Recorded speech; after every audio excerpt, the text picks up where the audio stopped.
Indian super league final मेचआव हायद्राबाद एफसीनि देरहासारनाय।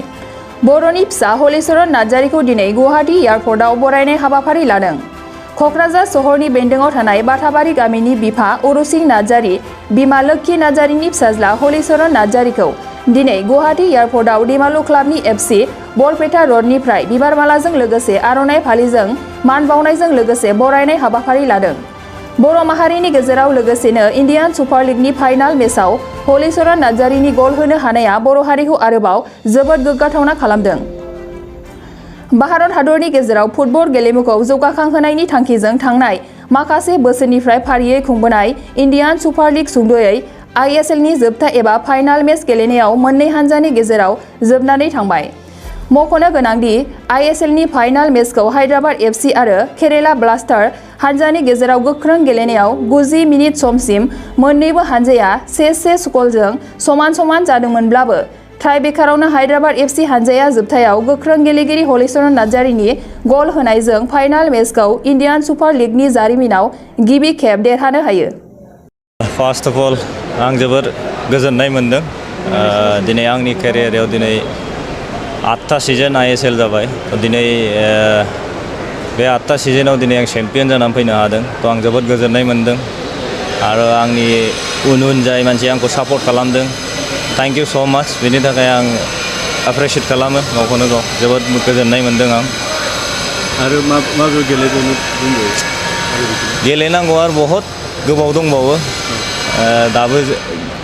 दासो start जादों आंनि गेलेनाया। आरो उनथिंजाय आरो दंबावो, बहुत गेलेबावनांगौ दङ, बहुत बोसोर गेलेबावनांगौ दङ आरोबाव। बांसिनै नोंथाङा बे गेलेनाय अभियासलि गेलेनाया आं गामिनिफ्राय गेलेदों। जेब्ला आं उन्दै समावमोन गामिनिफ्राय गेलेनानै जेब्ला आं गेलेयै आन्डार 16 इन्डिया केम्पआव इन्डियायाव गेलेदों आं। बेनिफ्राय दिनैसिम आं बे राहाखौ मोन्दों। आं दिनै आं ISLआव गावनि गेलेनायखौ खस्थ' खालामनानै दिनै आं ISLआव जायगा मोन्दों। बे जायगाखौ आं दिनैसिम नागाराखै। दिनैसिम आं साक्सेसफुल जाबाय जायगाखौ नागाराबालासिनो गेलेबाय थानानै। फिउचार जेनेरेशननि थाखाय आं बेखौनो बुंनो सानो जे आं लुबैयो जे आंनि इयुनाव आंनि फंबायफोर जाय गेलेग्राफोर दङ, आं लुबैयो जे जाय मानसिया फुटबलखौ गेलेनो लुबैदों गोसो होनानै गेले बा खस्थ' खालाम। हार्डवार्कनि सायावसो सब किछु गासिबो बुस्थुआनो जाजोबो। नाजानायखौ मालाबाबो गारनो नाङा। सानसे नङा सानसे साक्सेसफुल जानो हागोन। सानसे जेब्लानि समाव फेलें जायो बे समाव डाउनाव थानो नाङा। किप इट आप, माने आवगायबाय नाजाबाय थानायजोंसो साक्सेसफुल जायो। मा होनो, बे समावथ' रावनिफ्रायबो आं हेल्प मोनाखै। मानो होनबा आंनाव बिमा दंमोन। बिमाया आंखौ हेल्प खालामदों। माने सोरनिफ्रायबा लाथ'नानै बा माबा मोनसे खालामनानै रावनिफ्रायबो इसेबां माने हेल्प मोनाखै आं गोदोनि समाव। आं जेब्लासिम गेलेदों अनेक खस्थ'यै गेलेबोनांदों आं। बाट दिनैसिम आं दा आंनि खस्थ'खौ नाजानायजों लोगोसे आं दिनै साक्सेसफुल जाबाय। आं जोबोद गोजोननाय मोनो बेखौ। फुटबल गेलेनायनि अनगायै आं मोजां मोनो जे लोगोफोरजों इन्जय खालामनो बा फेमिलिजों। बेनो आंनि चइस। फिउचारखौथ' आं दा बुंनो हाथ'वा। दासिमबो आंना गेलेनांगौआनो अनेक गोबाव दंबावो। जेब्ला गेलेनायखौ गारगोन अब्ला नायनोसै मा खालामनाय जायो फिउचाराव। दा गेलेनांगौखिनियाव गेलेबाय थानोसै दा। जाय दिनै बिसोर आंनिनो गथ'जोब गासिबो। आं जोबोद गोजोननाय मोनदों जे बिसोर दिनै आंखौ एयारपर्टआव लांनो फैदों। आं जोबोद गोजोननाय मोनदों। थैंक यू सो माच।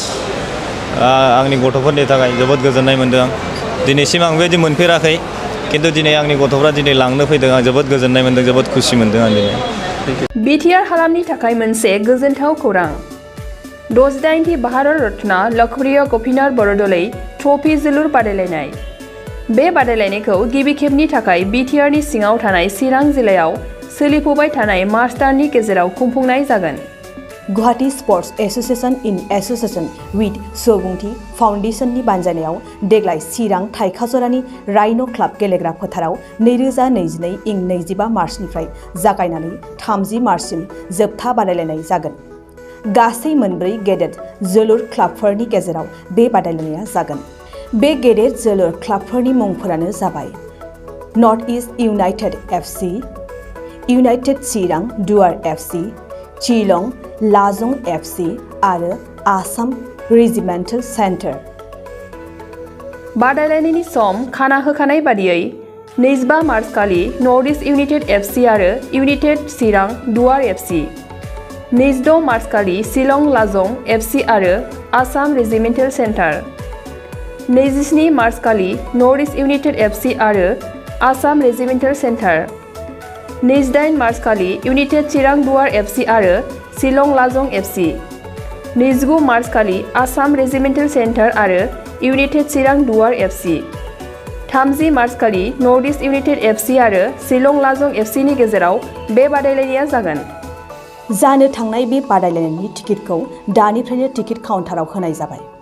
नायनो गोसो गुदुं एबा जोलुर बादायलायनायखौ मोजां मोनग्रा सुबुंफोरा थाबैनो टिकेटनि थाखाय 9547461257 जानबुं नम्बराव जगाजग खालामहरनो हागोन एबा बुकिं खालामहरनो हागोन।